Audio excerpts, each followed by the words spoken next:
Pemirsa, pada kesempatan kali ini saya ingin berbagi tutorial tentang cara merangkai atau merakit mesin jahit ya. Ini dari nol nih.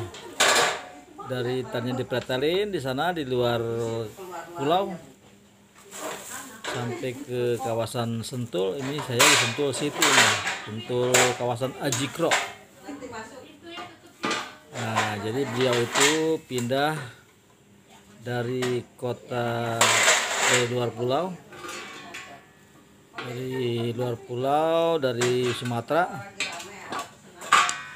Jadi ini dipaking ya, dari sana tuh dipaking sampai di sini. Beliau si pemilik ini tidak bisa merakitnya. Akhirnya dia cari-cari, saya ketemu di online. Nah, saya diundang ke sini untuk merakit mesinnya. Hal ini dianggap perlu bagi teman-teman yang pengusaha maupun usaha pribadi di rumah ya. Siapa kalau teman ada beli mesin baru masih di dus ataupun mesin second, kondisinya kan menggunakan kendaraan motor ya atau mobil, dia repot kalau dibuka. Jadi mesti dibuka dulu. Nah, sampai di rumah dalam keadaan semuanya terpecah-pecah ya, potong-potong. Teman-teman ikuti aja yang ini, video ini sampai tuntas, sampai mesinnya terpasang ya. Yang pertama kita rangkai ini kakinya ya. Kakinya model letter Z. Z atau letter H. Letter H ini. Ada yang letter Z, ada yang letter H, itu hampir sama itu letter Z dan letter H. Jadi pertama kita pasang penampang depannya itu.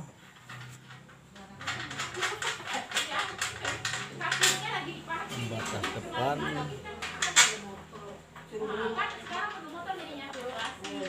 gampang kok masangnya. Kita baut pakai baut 14, kita masukin bautnya, terus kita kencengin deh sambil santai aja ya.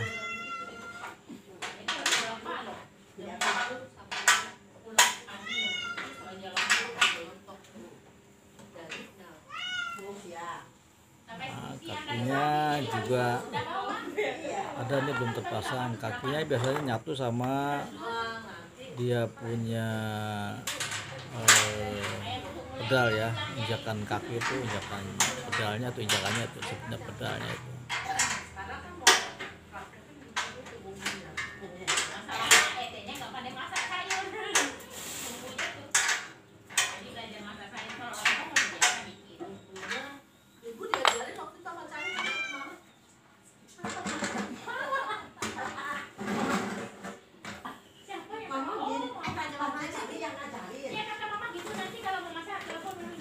Setelah ini kita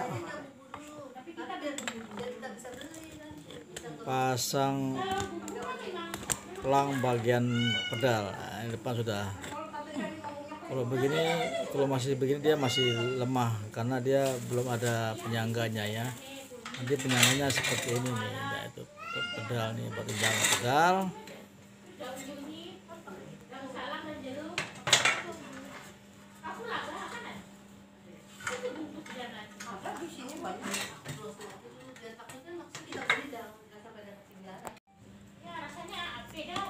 Ini proses pemasangan pelang buat pedal ya, buat injakan.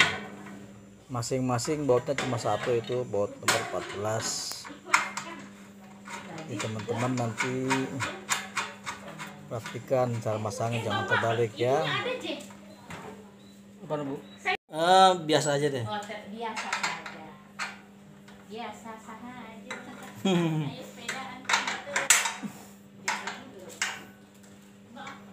Nah, ini masangnya bukan ke kiri ke kanan ya, karena saya kan kameranya dibalik ya, pakai kamera depan jadi terbalik. Jadi masangnya ini muter ke kanan sebenarnya ya, bukan ke kiri, ingat. Yakin teman-teman pasti tahu lah.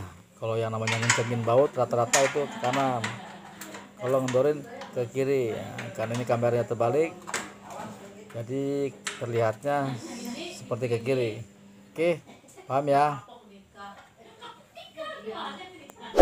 Kalau sudah seperti ini terpasang, kita balikin ya.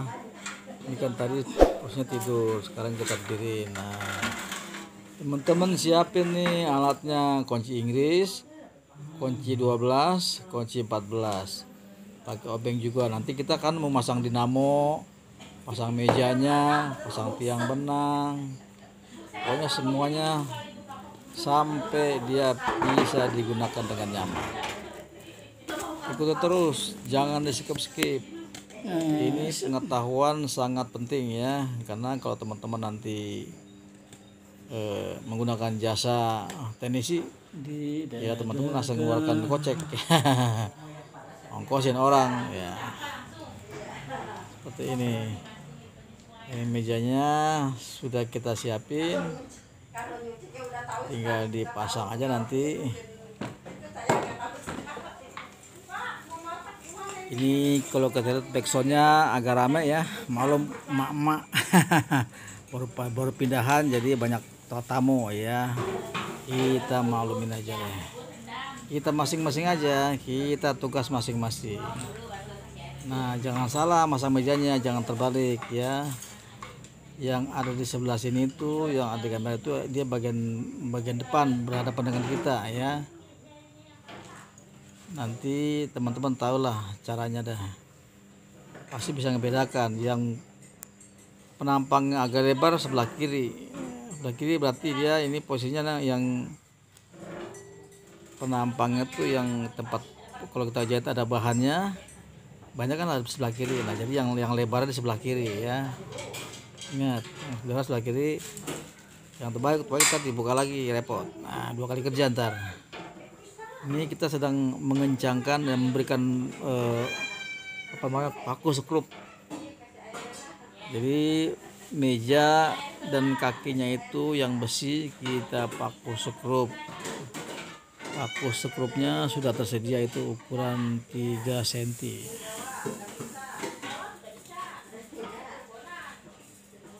Masangnya juga nanti jangan terlalu ke kiri, jangan terlalu ke kanan, tengah-tengahnya pas tengah. Depan belakang perhatiin, jangan terlalu depan, jangan terlalu belakang. Nanti kalau terlalu depan mesinnya terbalik ya, bisa keberatan ke belakang atau keberatan ke depan. Pokoknya dia patokannya antara meja dan kaki itu sama sisinya ya. Kalau misalkan lebihnya, misalkan sebelah kiri 20 cm, kanan juga 20 cm. Kalau belakangnya 5 cm, depan juga 5 cm. Seperti begitu seterusnya. Karena meja ini kan rata-rata sama ukuran, tapi kalau dia punya kaki berbeda-beda tuh. Tapi walaupun beda, nggak jauh lah bedanya. Mungkin hanya sekitar 4 atau 5 cm ya.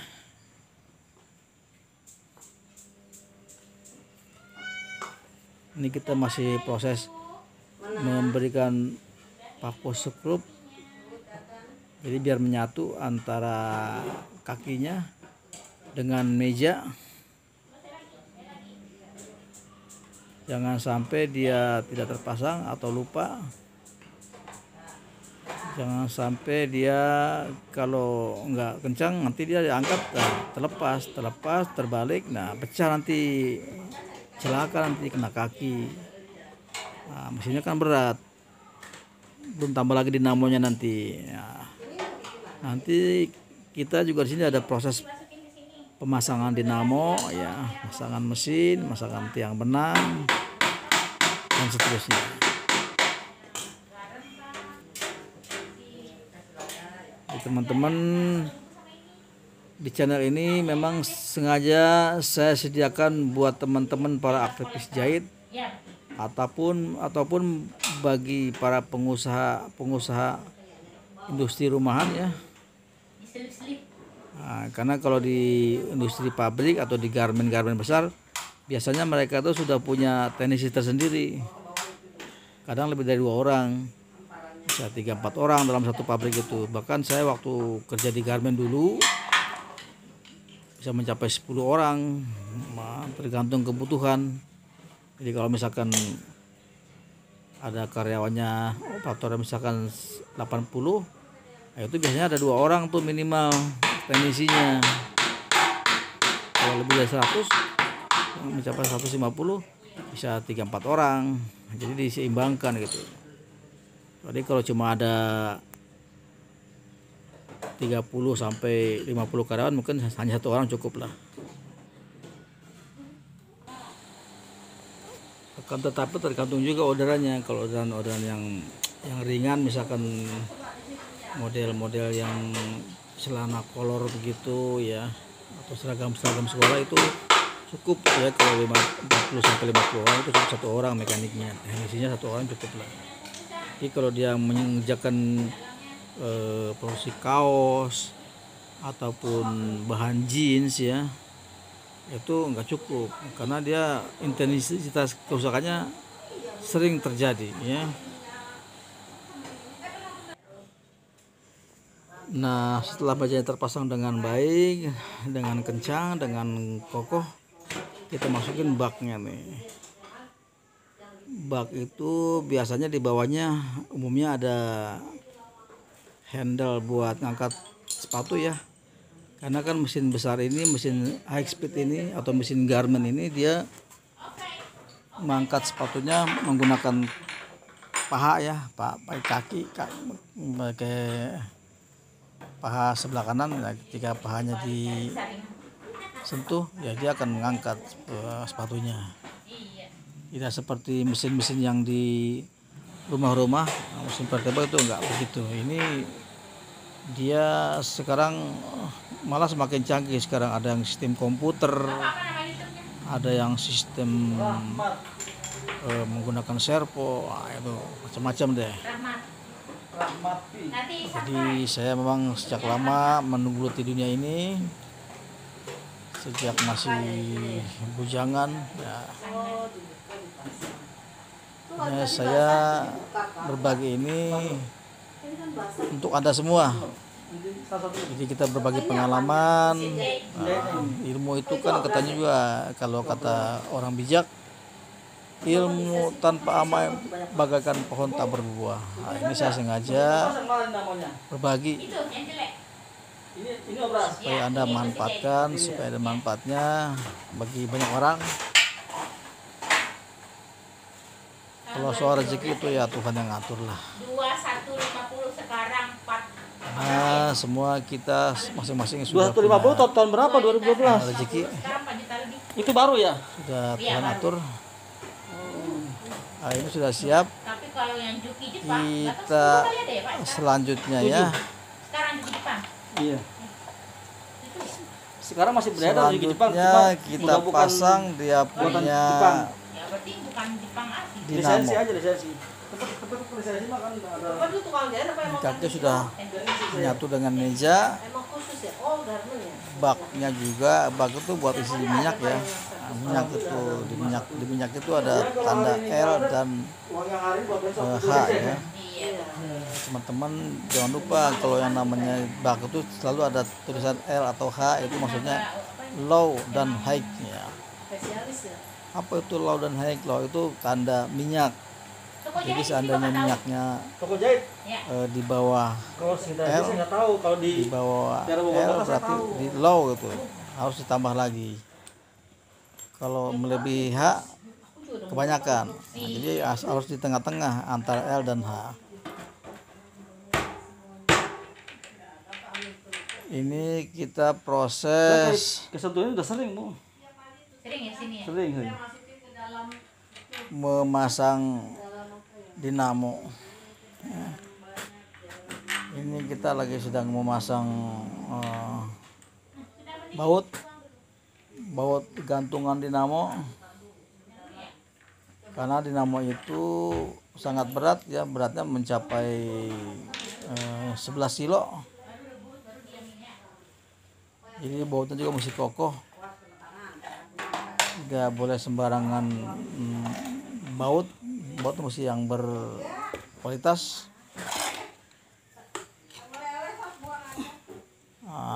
lihat cara masang dinamonya ya.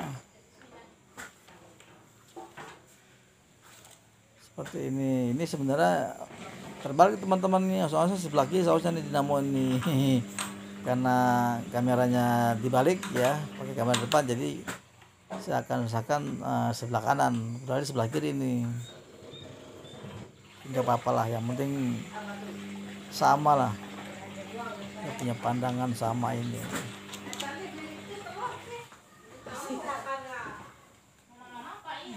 Memasang dinamo juga itu agak susah sebenarnya, jadi harus ada teknik karena dinamonya berat.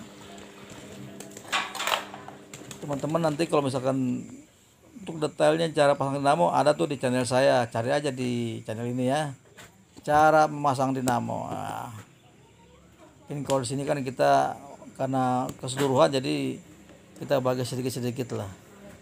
Kalau kita fokus ke dinamo aja di waktunya terpanjang, durasinya makin lebar, makin banyak, makin lama. Ini masang dinamo ini supaya kita tidak lelah, kita tidak keberatan, juga ada tekniknya ya. Gimana caranya ada. Ini kalau sudah biasa enteng ini. Nah ini kita sedang mengencangkan bautnya. Mengencang baut itu ke kanan sebenarnya yang seperti tadi lah. Ini kalau ini kameranya terbalik jadi terlihat terbalik.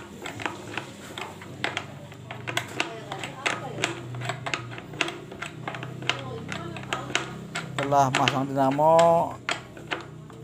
selanjutnya sebenarnya sih terserah aja mau masang langsung mesin juga boleh, mau masang tiang jarum juga boleh, atau tiang benang juga boleh.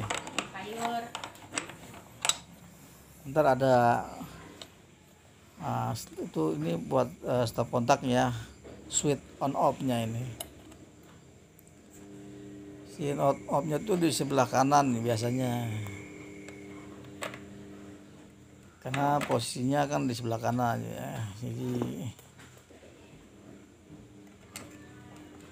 ini gampang kok masang seperti ini. Nah beliau ini si pemiliknya ketika pindah dari Sumatera ke kawasan Sentul Bogor ya, di packing, jadi beliau nggak tahu cara masangnya. Sedangkan yang bongkar juga sana katanya orang lain, katanya orang teknisi yang di Sumatera ya. Bersyukur nggak ada yang hilang gitu, lengkap semuanya. Biasanya suka pada tercecer ya. Kita lanjut ke pemasangan tiang benang ya. Tiang benang ini menggunakan kunci nomor 19. Kalau nggak ada kunci itu bautnya baut 19 ya. Kalau nggak ada kunci 19 pakai kunci Inggris juga boleh, pakai tang juga boleh yang besar ya. Nah, jadi memang gampang-gampang susah ya. Kalau buat yang biasa mungkin ya sudah terbiasa ya, cepat ya,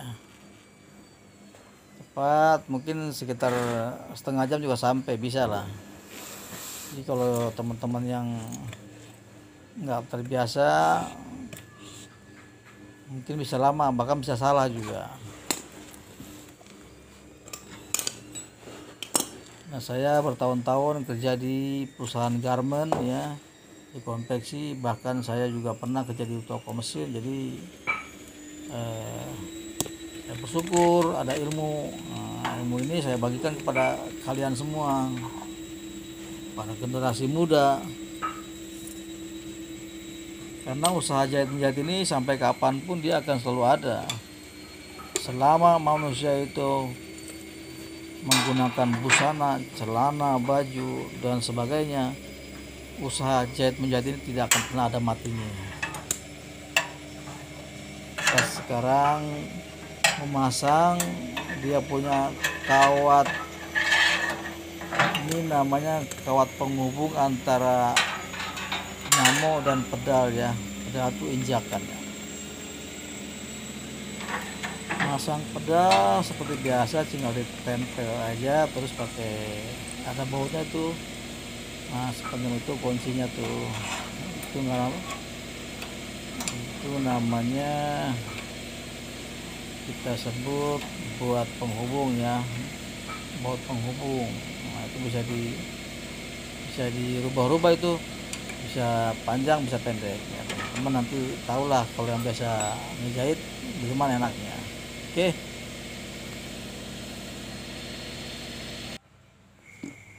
Kita berlanjut ke pemasangan mesinnya ya. Ini mesin ada kupingnya tuh, namanya dia engselnya.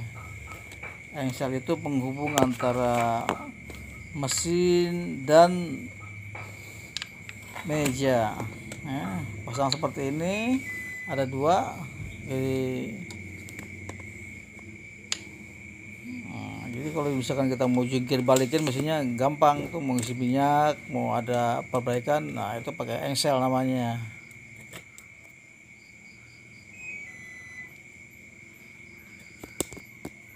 Ingat teman-teman, hati-hati bahwa dinamo ini berat ya, mesin berat ya, dinamo berat, mesin juga berat.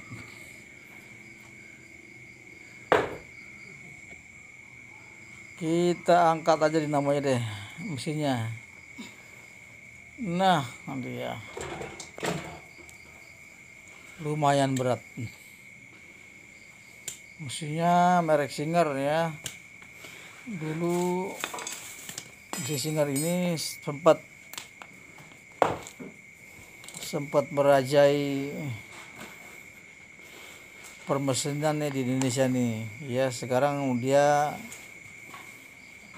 banyak bermain di mesin-mesin portable ya, mesin rumahan.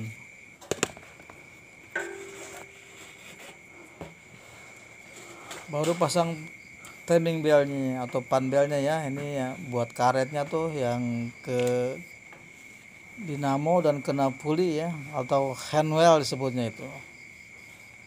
Ada yang nyebut puli, ada yang nyebut handwheel, ada yang nyebut putaran juga.